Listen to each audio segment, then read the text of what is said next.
Hello साथियों, welcome back. आप सभी के लिए एक शानदार सा सेशन हम आप सभी के लिए ला चुके हैं। नीट 2026 में डॉक्टर बनने का सपना है तो आप सभी समाधान स्टडी से जुड़ सकते हैं। बेहतर शानदार प्रिपरेशन हम लगातार आप सभी की करवा रहे हैं। पहला क्वेश्चन आपकी स्क्रीन पर है, जो आपको होमवर्क दिया गया था। बोला गया था कि अभिकथन और अभिकथन ए और आर दो चीज़ दी है और एक तर्क दिया हुआ है। इसे बोला था कि वायु और जल परागित पुष्प दोनों ही बहुत रंगीन नहीं होते हैं और मकरंद पैदा नहीं करते हैं। तो क्या पहला सही था, गलत था, ये चूज़ करना था। तो पहला तो सही है। वायु और जल परागित पुष्प दोनों ही पुष्प अत्यधिक मात्रा में परागकण उत्पन्न करते हैं। जो ए है, आर है, दोनों ही सही है। और परंतु ध्यान रखना कि दोनों एक दूसरे की व्याख्या नहीं करते हैं। बी तो सही है पर दोनों एक दूसरे की व्याख्या नहीं करते हैं, ये इनका सही आंसर होगा। साथियों, नेक्स्ट क्वेश्चन है कि निम्नलिखित में से कौन सा ईस्ट से बिना आसवन के उत्पादित किया जाने वाला एक एल्कोहलीय पेय है। आप सभी देख पा रहे हैं। अगर आप सभी बच्चे सक्षम हैं, हिंदी इंग्लिश बोथ लैंग्वेजेस में चीज़ें आप सभी के लिए है, तो चलिए ये इंग्लिश वाले स्टूडेंट, ये हिंदी वाले स्टूडेंट को लिए। आइए आंसर की मैं बात करूँगा। विस्की होगा, ब्रांडी, बियर, रम। तो आपका जो सही आंसर निकल के आएगा वो बियर आ जाएगा। ऑप्शन नंबर सी के साथ हम जाना चाहेंगे। आपको जो कथन है, स्टेटमेंट बेस्ड क्वेश्चन बहुत सारे एग्ज़ाम हॉल में बनते हैं, तो आप सभी से बनना चाहिए। क्वेश्चन बोला है कि पुष्प सूत्र में प्लस का अर्थ पुष्प की एक वाइस समिति प्रकृति से है और जी जो है से अभिप्राय अंडाशय के अधोवृत्ति होने से है। सेकंड स्टेटमेंट दे रखा है कि पुष्पीय सूत्र में जो प्लस सिंबल है, मतलब एक सिंबल दिया है प्लस का अर्थ पुष्प की त्रिज्या सम्मित प्रकृति से है और जी का जो सिंबल है से अभिप्राय अंडाशय के ऊर्ध्ववृत्ति होने से है। तो यहाँ पर आपको ध्यान रखना है, यहाँ पर दोनों सही है क्या, दोनों गलत है क्या। तो ध्यान दीजिएगा, यह फर्स्ट वाला तो रॉन्ग है सर, सेकंड वाला राइट है। सभी लोग ध्यान से सुनना बच्चा। पहला वाला क्या है साथियों, यहाँ पर गलत है, सेकंड वाला सही है। आइए साथियों, नेक्स्ट क्वेश्चन आपकी स्क्रीन पर है, देखिए क्या है।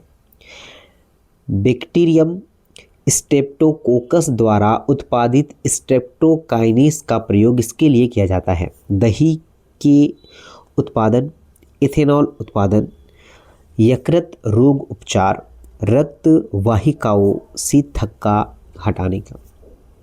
क्या हो सकता है? तो अगर बात करते हैं स्ट्रेप्टोकाइनेस का प्रयोग जो होता है वो होता है साथियों किसके लिए, रक्त वाहिकाओं से थक्का हटाने के लिए। ऑप्शन नंबर जो है साथियों डी सही है। मानव जीनोम में किस गुणसूत्र मतलब क्रोमोसोम में अधिकतम संख्या में जीन होते हैं? गुणसूत्र एक्स, गुणसूत्र वाई, गुणसूत्र 1, गुणसूत्र 10। किसके साथ जाना चाहेंगे आप लोग? तो साथियों हम जाएंगे क्रोमोसोम 1 के साथ। जिस भी साथी का ऑप्शन नंबर सी आ रहा है वो बिल्कुल सही है। आगे बढ़ते हैं, बात करते हैं कि नर मेंढक मैथुनांग के विषय में निम्नलिखित में से कौन सा कथन सही है? अब यहाँ पर सही है पूछा गया है। अग्रपाद की पहली और दूसरी उंगली, पश्चपाद की पहली उंगली, अग्रपाद की दूसरी उंगली, अग्रपाद की पहली उंगली। क्या हो सकता है? तो साथियों ध्यान देना, अगर आप सभी का राइट आंसर आ रहा है डी तो बिल्कुल सही है।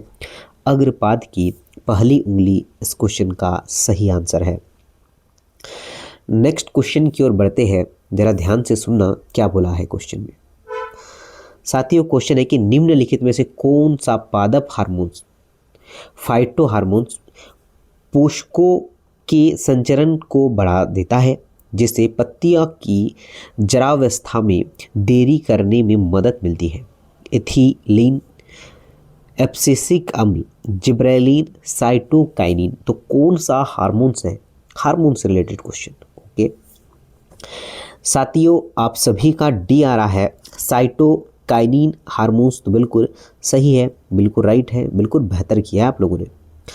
थोड़ा क्वेश्चन बड़ा है, क्वेश्चन को पढ़ते हैं, लैंग्वेज को पढ़ते हैं, फिर आंसर करना है। नए पाए गए एक जंतु की विशिष्टताओं की खोज करने के दौरान एक शोधार्थी ने प्रौढ़ जंतु का औतिकी अध्ययन किया और कायिक भित्ति की ओर मध्यात्वचीय ऊतक की उपस्थिति के साथ एक गुहा देखी, परंतु आहार नाल की ओर कोई भी मध्यस्थ त्वचा ऊतक नहीं देखा। उस जंतु की संभावित प्रगुहा क्या होगी? आपसे क्वेश्चन ऐसा पूछा है, एग्जाम हॉल में ऐसे क्वेश्चन बनते हैं, तो प्रिपरेशन भी हमें ऐसे ही क्वेश्चन की करना है। आइए साथियों, बात करते हैं अगुही, कुटगुही, सोजोगुही, स्पांजोगुही क्या हो सकता है? तो नोट करना, आपका राइट आंसर होगा कुटगुही। ऑप्शन नंबर जो है बी सही आंसर होगा। ओके, ध्यान रखना, बहुत अच्छा क्वेश्चन है। आइए नेक्स्ट की बात करते हैं, सूची मिलान करना है। क्या बोला है कि शीर्ष, मध्यस्तरण, अग्रपिंड, पुच्छ, सेकंड दिया एंजाइम, शुक्राणु की गतिशीलता, ऊर्जा, अनुवांशिक पदार्थ। मिलाते हैं, क्या होगा, कैसे होगा? जो शीर्ष होता है वह अनुवांशिक पदार्थ होता है। ओके, पहले का तो डी से मिला देते, चले अच्छे से मिला देते हैं। देन उसका अग्रखंड की बात करते हैं, जो ऑप्शन नंबर बी में दे रखा है वो होगा सर आपकी एनर्जी, आपकी ऊर्जा। अगर पिंडक की बात करते हैं तो यह होगा आपका एंजाइम, और पुच्छ की बात करते हैं शुक्राणु की गति जो है शीलता, इसका ऑप्शन सही होगा। तो आप मिला लीजिएगा, ए ऑप्शन इसका सही बैठे। सारे साथी शेयर करिएगा ताकि सब तक ये सेशन पहुंच जाए और अच्छे से बेहतर तरीके से वो भी बच्चे रिवाइज कर ले। अब यहाँ पर देखिए क्या क्वेश्चन बोला है, नीचे टेरिडोफाइट्स के जीवन चक्र की अवस्था दी गई है, निम्नलिखित में से सही अनुक्रम को आपको पहचानना है। क्या है सही, कौन कौन से है, यहाँ पर हमें इसे पहचानना है। तो पढ़ते चलते हैं, आंसर करते चलते हैं। प्रोथेलस अवस्था सही है क्या सर? ये सही नहीं है। ओके, टेरिडोफाइट्स की बात कर रहा है, बीजाणु मृत कोशिकाओं में अर्धसूत्री विभाजन सही है सर ये तो। परंतु ऑप्शन के तौर पर हम देखें भाई साहब, तो ऑप्शन इसने कभी बी दिया है, सी दिया है, डी दिया है। लाइन अनुक्रम अवस्था में दी गई, निम्नलिखित में से सही अनुक्रम में व्यवस्थित। ओ भाई साहब, चलिए क्वेश्चन को समझना था आपको। सही अनुक्रम में व्यवस्थित करें मतलब कौन सी अवस्था पहले आएगी, देन उसके बाद कौन सी अवस्था आएगी, ये बोला गया। गलत सही नहीं पूछा गया यहाँ पर।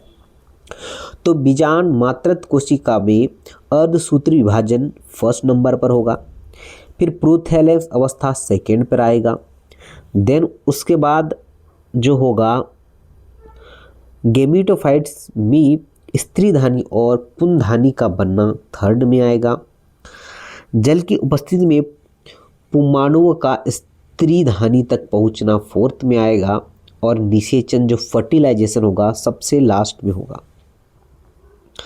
तो इस तरीके से हम जो है right answer option number A के साथ जा सकते हैं, और आप सभी लोग ए कर रहे हैं तो बिल्कुल सही होगा।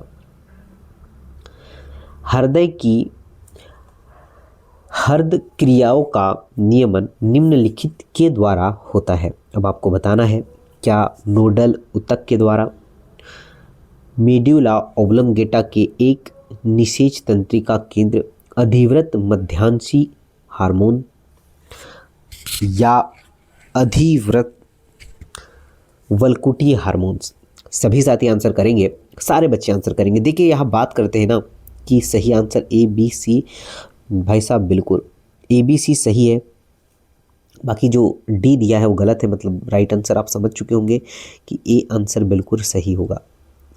बोला है कि निम्नलिखित में से कौन सा जीव नाइट्रोजन के स्थिरीकृत नहीं कर सकता, योगिनीकृत की बात कर रहा है, नहीं कर सकता। एजिटोबैक्टर, ऑसिलेटोरिया, एनाबीना, वोल्वॉक्स, नेस्टॉल। साथियों चीज़ें रिकॉर्डेड भी आपको दे रहे हैं हम लोग, तो आप जरूर से सेशन का लाभ उठाइएगा। सर इस क्वेश्चन का जो राइट आंसर हम लेके जाएंगे वो हो जाएगा नहीं बोला गया। ध्यान रखना नहीं बोला गया है, जल्दबाजी में क्वेश्चन गलत करते हैं। और ये देखिए यहाँ पर 2 मतलब केवल डी, तो डी हमारा सही आंसर होगा यहाँ पर। कथन स्टेटमेंट बेस्ड क्वेश्चन आप सभी के लिए है, जैसे कि मैंने कहा था।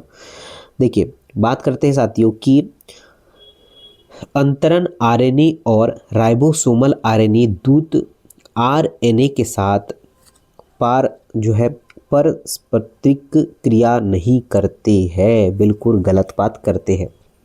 सभी यूकेरियोट्स जीवों में आरएनए अंतरक्षेप कोशिका रक्षा की एक विधि के रूप में होता है, ये सही है। ठीक है, मतलब फर्स्ट गलत, सेकंड सही, तो ये बेहतर करिएगा आप लोग।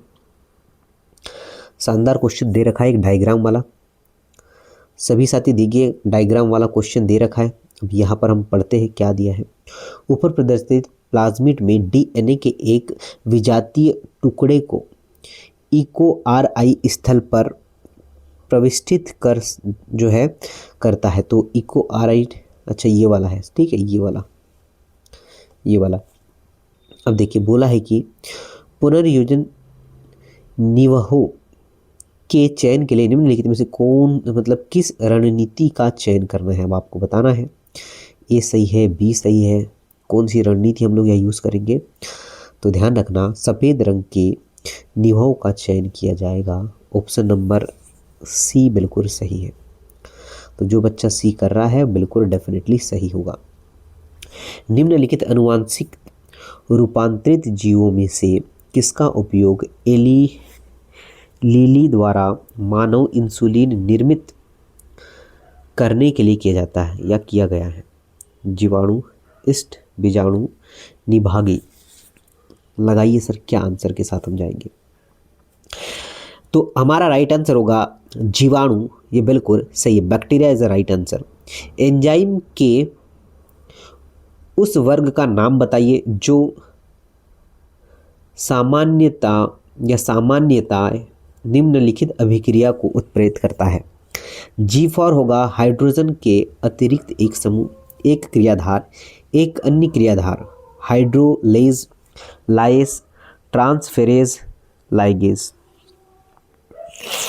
तो सर इसका राइट आंसर हो जाएगा ट्रांसफेरेज, ऑप्शन नंबर सी। आगे बढ़ते हैं। एक बीजपत्रीय तने की संरचना के संदर्भ में गलत का हमें चयन करना है। हाइपोडर्मिस मृदुतकी होती है। संवहन पुल मतलब बंडल बिखरे हुए होते हैं। संवहन पुल संयुक्त और बंद होते हैं। फ्लोएम मृदुतक मतलब पैरेन्काइमा अनुपस्थित होता है। बताओ जरा क्या हो सकता है। तो ए वाले साथी बिल्कुल सही हो जाएंगे।